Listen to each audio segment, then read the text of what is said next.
All right, we're on. A quick introduction.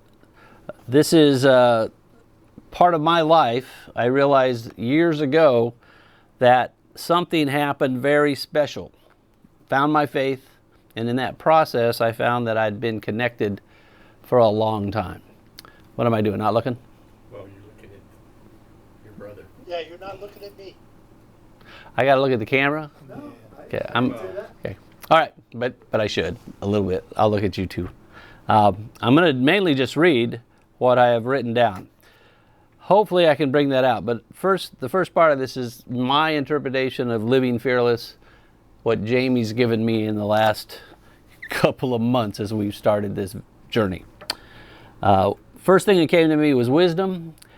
When Solomon asked for wisdom, he was not asking for knowledge or education. He was asking for true understanding. If wisdom comes from God, then godly wisdom is a true connection to God.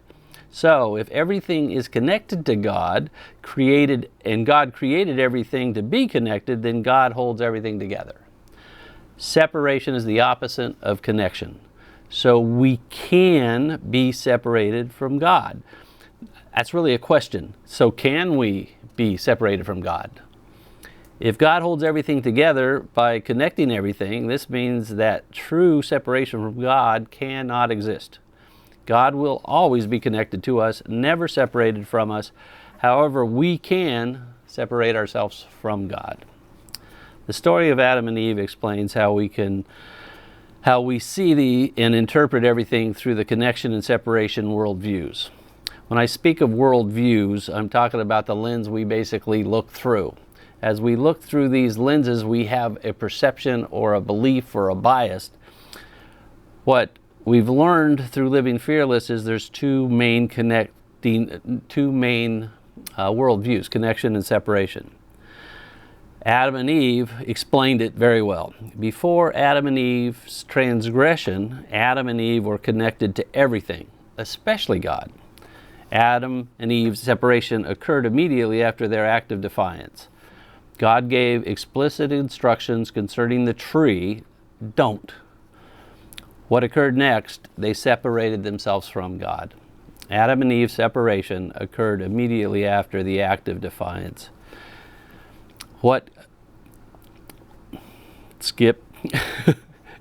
God, the story basically as you hear it from Adam and Eve, God came in the cool of the day to be with Adam and Eve. He called out to hiding Adam.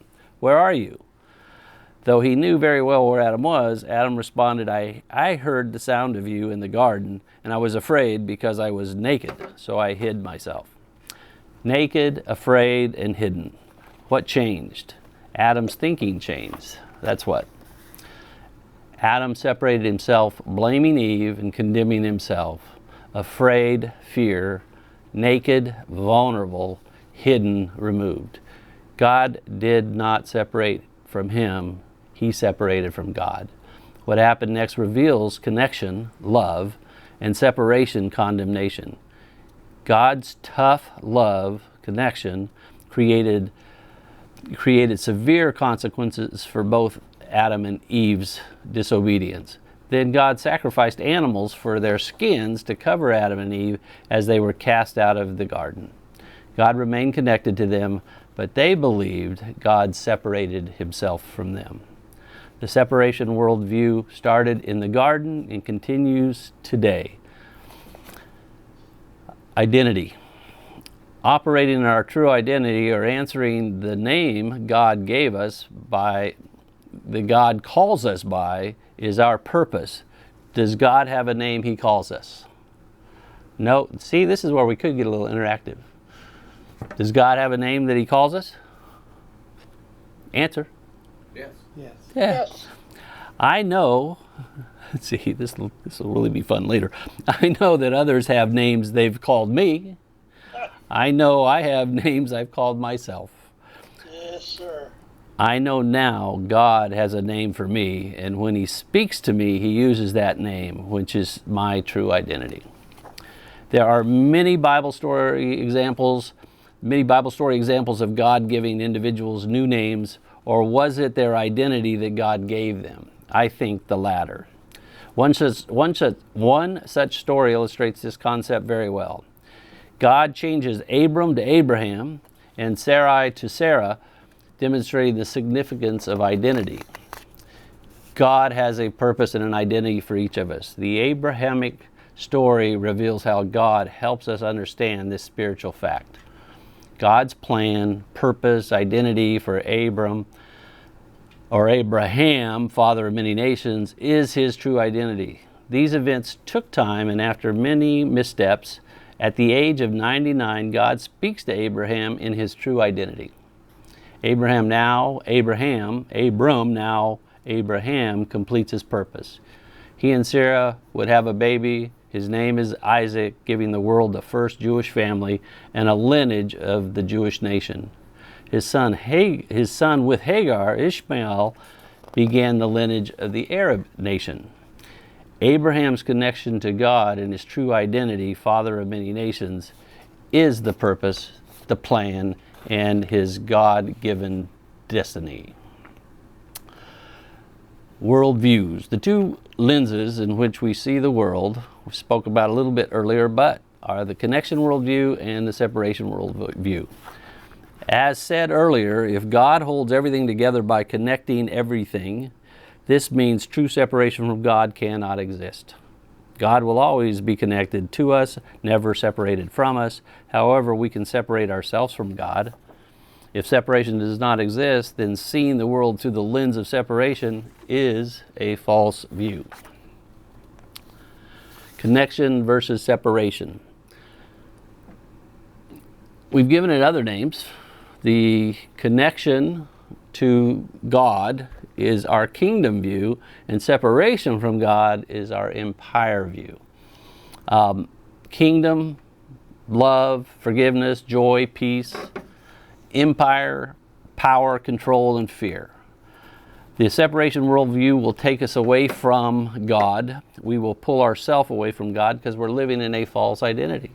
We're not only living in a false identity, we're living looking through a false lens. This is you usually find this in scarcity. In our separation view, we don't have enough. We're not certain when we want to be. We want to know everything, which is kind of a form of control. Perfection, control, but not possible. In other words, it's going to happen whether we want it to happen exactly the way it should happen, and it never is going to. And then self-interest, or our selfish side. Separation worldview takes us away from God. Connection worldview, kingdom view, leads us to the truth and our true identity. We know through our true identity we have enough. We're without want or desire. We want mystery. We want the uncertain. And we want it uncertainly with flair. We want it to just bubble up for us. Fallibility, trial and error. We're going to learn through trial and error. When I speak about my experience, you're going to find out that I was very fallible. Didn't even know I was that fallible. And then other focused. We've got to get over the whole idea of selfishness and understand that it's about everybody else. It's everything else in the world, not just us.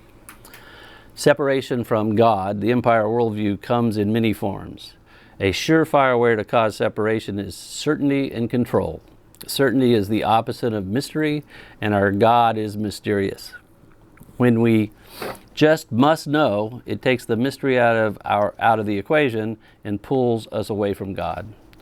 Mystery can be better defined as faith in God, knowing God has a plan, and the plan uses us for the elevation of others. Recognizing the operation in our true identity happens when we are connected to the kingdom. Our false identity appears when we are living the empire worldview separated from truth. My separation and connection. Okay, the book, The Cure, John Lynch wrote, this is a quote we all could live by if we really believed this was possible. What if there was a place so safe that the very worst of me could be known, and I would discover that I would not be loved less, but loved more in telling it? Takes away the fear. It's all gone. Condemnation, everything disappears if we could just if we had a way to understand what that really meant. But that's difficult. This is my story of separation while remaining connected. I'm going to take a breath. You guys are going to go sleep on me. I'm not teaching, I'm reading. Hey, this is 1.0. We're Yep. doing fine. All right. Further ahead than we were last week. This is my story. This is what all of this is about. The time I've spent with Jamie, podcast, the time we spent together studying Jamie has really brought me to a place I didn't even know existed. However, as I was writing this down, what I'm about to read to you now, truly Jamie's ability to help me understand things that happened years ago that there was no way, in fact, in my belief, it was almost not possible for what happened. I was raised by a faith-believing Christian mother and an agnostic father. My mother's faith and beliefs were my beliefs, but my dad's life seemed easier. Early in my life, I attended church, Sunday school, summer church camp, and any event Mother deemed necessary for my spiritual salvation. I did what others did in church. I sang worship songs, I listened to sermons, I prayed and read the Bible. I am almost certain I gave my life to the Lord and was water baptized, but I cannot remember either of it. I do remember the many altar calls that I attended and the other altar calls I avoided. But what I remember mostly was being afraid. The churches we attended were led by hellfire, brimstone pastors. Later I learned the term fear ministry, which was exactly what was taught, fear. If you did or even thought of something the church deemed inappropriate, you were going to hell. Now facing puberty and the rebellious attitude toward everything, my life began to change. I tested my beliefs, stepping over many righteous imaginary lines, and nothing happened. At least I thought nothing happened. The church and my mother's faith were always in the way, so I ran from the toxicity of the church, my mother, and her God. My life became dark. My fears were greater, but more thrilling. I became addicted to hedonistic pleasure. It was the 60s, sex, drugs, and rock and roll, and I fell victim to all. My willful rebellious behaviors began as gradual defiant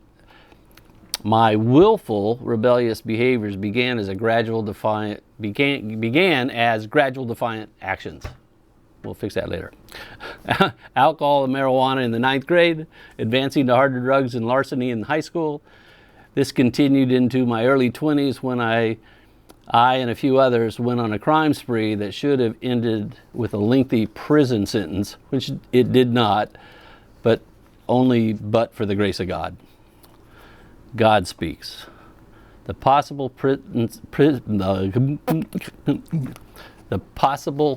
was for you. The possible prison sentence was my clarion call. Scared straight.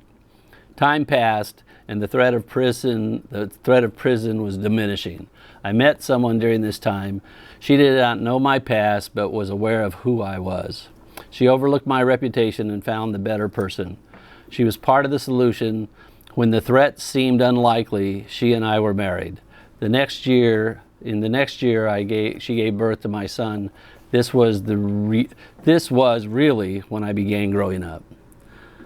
I was still fighting the demons of my past, but seeing my son for the first time changed everything. My self-centered life was catching up.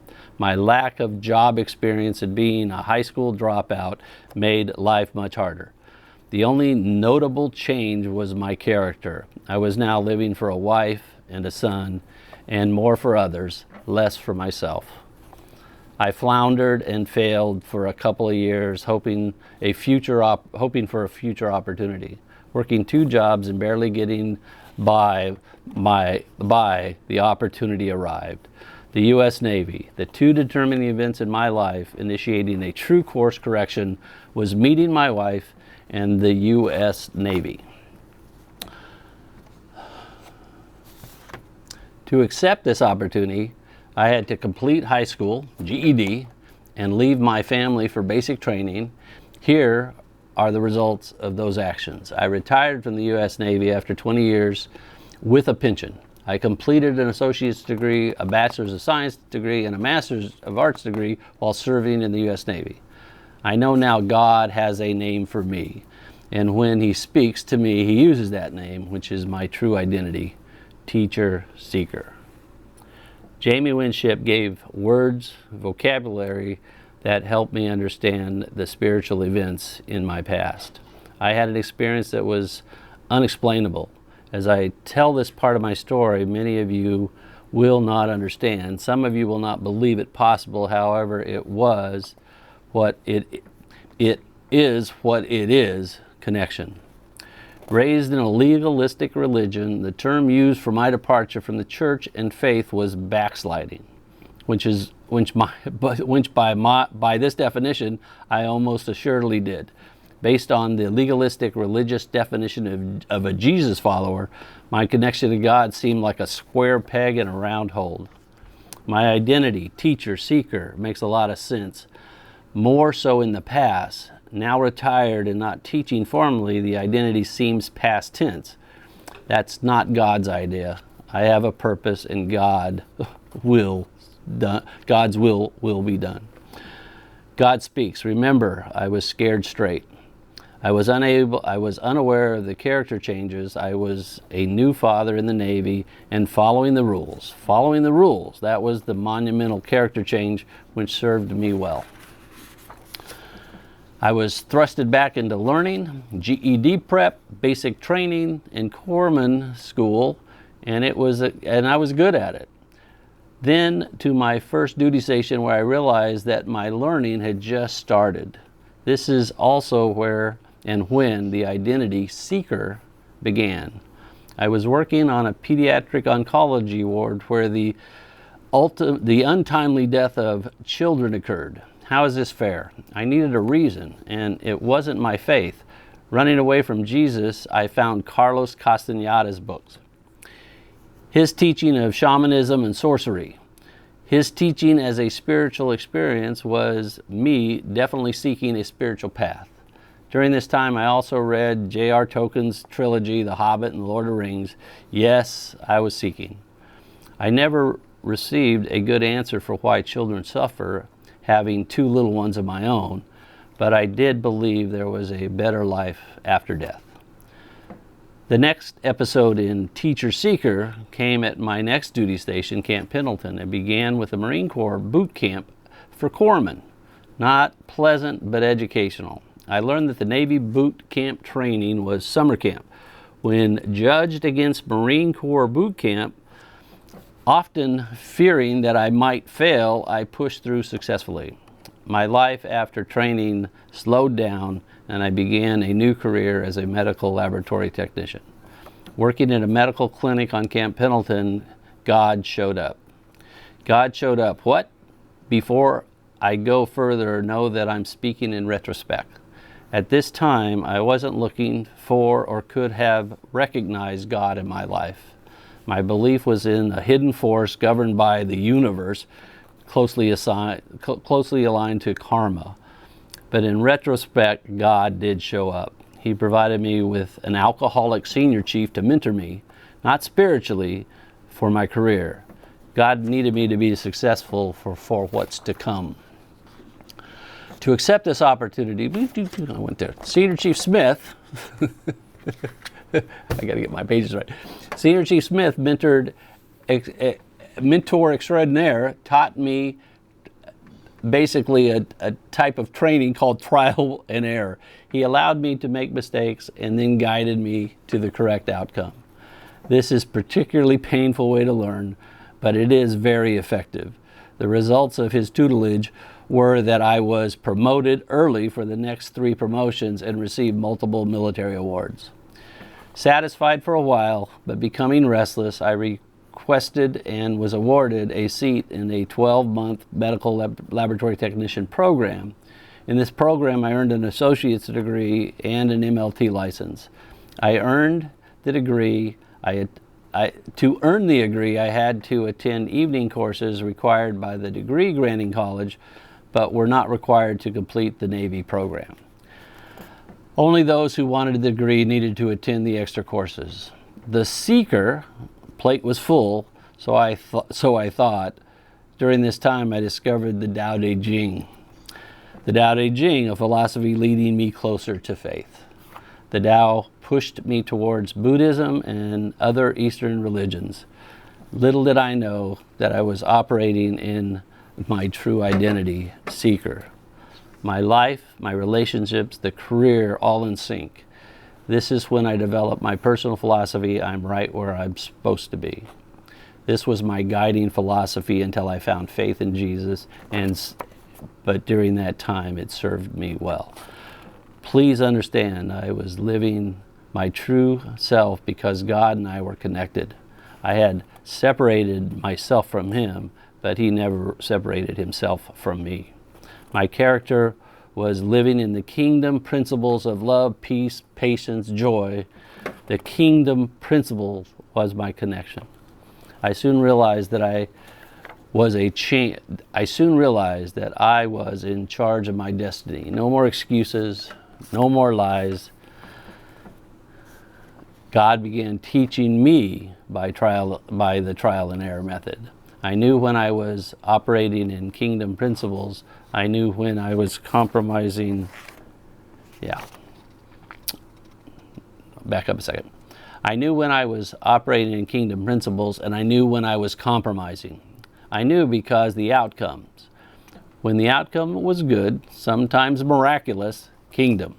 When the outcomes were less than ideal, usually caused by my fear-based compromise, empire. God's trial and error method took time, but remember my philosophy, I'm right where I ought to be. Guess who showed up next? Teacher. Finished the MLT program, I sent back to Camp Pendleton, and who showed up? God with a new mentor, Senior Chief Chavez. Senior Chief Chavez was a man's man, tough to the core. His style of mentoring was do it over and over until you can't unknow it, and then do it again. He did not understand statements like, I don't know, I'm not sure, maybe, later. His expectations were far above my pay grade, but lived up to them. His expectations were far above my pay grade, but live up to them or find another job. God had a plan. Senior Chief saw something in me I didn't recognize. I was somewhat introverted and lacked confidence in myself. He asked me to teach a field sanitation class in the field to accompany Marines. I gave multiple lame excuses based on my fear and lack of self-confidence, which he just ignored. He told me when, but not how. I began preparing immediately and had no way of knowing what was about to take place. My fear forced me to over-prepare. This is because I was relying on my personal philosophy, I'm right where I'm supposed to be. I showed up and reluctantly began to speak, somewhat nervous, and it showed. I read from a flip chart I prepared outside in the middle of a field what I soon realized the Marines also did not want to be there. I somehow knew that if I didn't care and they didn't care, I might as well have fun. For the next 45 minutes, I began improvising the meaning of my prepared material. I became engaged and the Marines engaged. This was my first experience with a phenomenon I labeled the zone. I was entertaining, but I was not an entertainer. The teacher showed up. This was my first experience in front of an audience, and it was good, but not good enough to do it again. One of the participants was Senior Chief Chavez, and he thought otherwise. He pushed me to embrace my new teaching assignments. I did, and God and Senior planned something else. My next assignment was a teaching position at the Academy of Health Science in San Antonio, Texas. The Navy and God for the next 3 years refined my teaching skills, to be continued. You can see why I had to stop. How much time was that? Got 25 minutes. Yeah, 10 pages, 15, 20 minutes. And I needed to read it like 10 more times so I could actually do this entertainingly. Okay. All right. Questions? Go ahead. Now pick on me for a second. That was pretty good, actually. Told the story, but I'm waiting for John. Come on, John. What do you got? What'd you hear? Okay, so it was good. It was really good. He's sucking up now. So just a few suggestions to consider. So your subheadings kind of made it seem